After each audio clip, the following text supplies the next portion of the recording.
নমস্কার বন্ধুরা, চলে এসেছি আপনাদের জন্য নতুন রেসিপি নিয়ে। চিকেন কেএফসি বানাবো, তো একটু অন্যরকম করে বানাবো। তো চিকেন কেএফসি তো অনেক খেয়েছেন, এরকমভাবে তৈরি করে দেখুন, তো খুবই ভালো লাগবে আশা করি। চলুন দেখে নেওয়া যাক আজকের কেএফসি কীভাবে তৈরি করা হবে।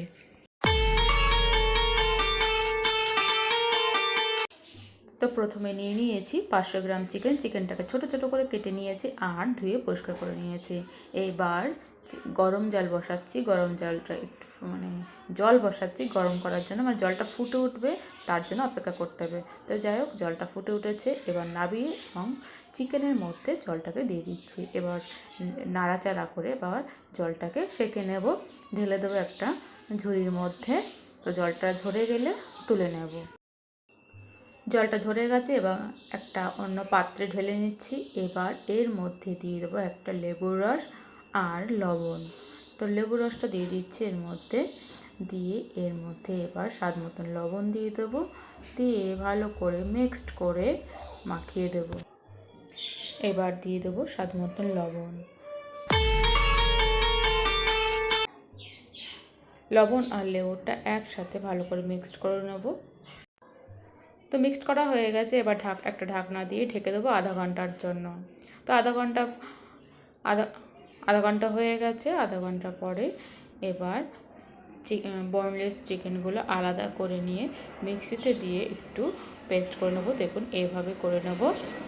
সব চিকেনটা করে নিচ্ছি না, শুধু বোনলেস চিকেন কিছুটা। তো চিকেনের মধ্যে দিয়ে দিচ্ছি একটা ডিম আর দিয়ে দিচ্ছি অ্যারারুট 4 চামচ মতন, দিয়ে দিচ্ছি ময়দা 5 চামচ মতন ময়দা দিয়ে দিলাম। এবার ভালো করে মিক্সড করে নিচ্ছি।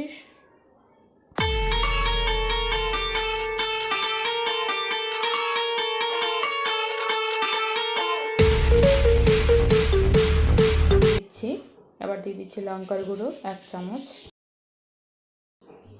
সব উপকরণ মিক্সড করে নিলাম একসাথে। একটু শক্ত শক্ত হবে, যেন একদম নরম না হয়। এবার তৈরি করে নেব কেএফসি। এটা নিয়েছি ছোট প্রদীপ, যেটা সেই প্রদীপ নিয়েছি, ডিজাইন আছে প্রদীপের মধ্যে। এবার এর মধ্যে একটু দিয়ে দিচ্ছি অ্যারারুট। এর মধ্যে এবার এই চিকেন একটু গোল করে দিয়ে দিচ্ছি। এর মধ্যে একটু অ্যারারুট লাগিয়ে নিচ্ছি, যেহেতু ওর মধ্যে লেগে না যায় তার জন্য আবার এর গায়ে অ্যারারুট লাগিয়ে নিচ্ছি।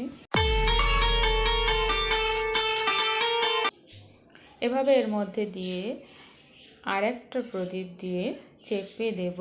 চেপে দিলে একটা সুন্দর একটা ডিজাইন হয়ে যাবে। দেখুন কত সুন্দর একটা ডিজাইন হয়ে গেল।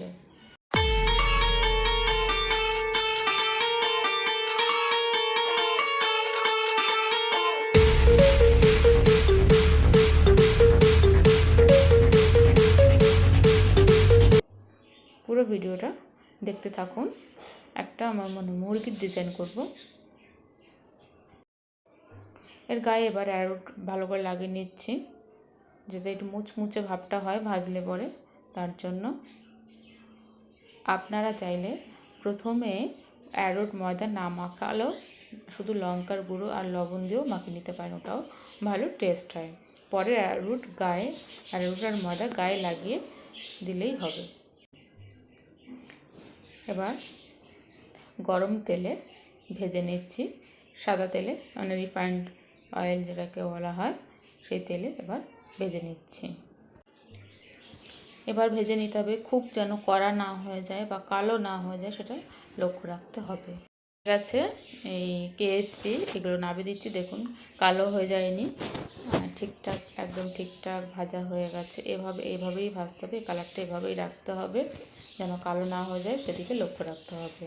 তো পরের আর একটা ডিজাইন আছে, সেই ডিজাইনটাও আপনাদেরকে দেখাচ্ছি। তো মুরগির মতন ডিজাইন দেখুন কিভাবে বানাচ্ছি।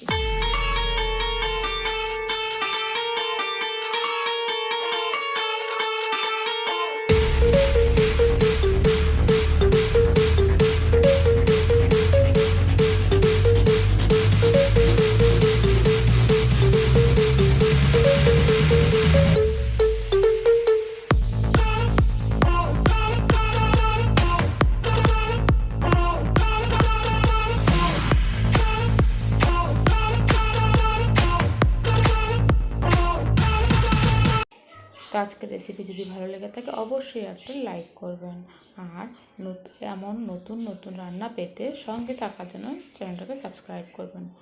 নমস্কার, ভালো থাকুন, সুস্থ থাকুন।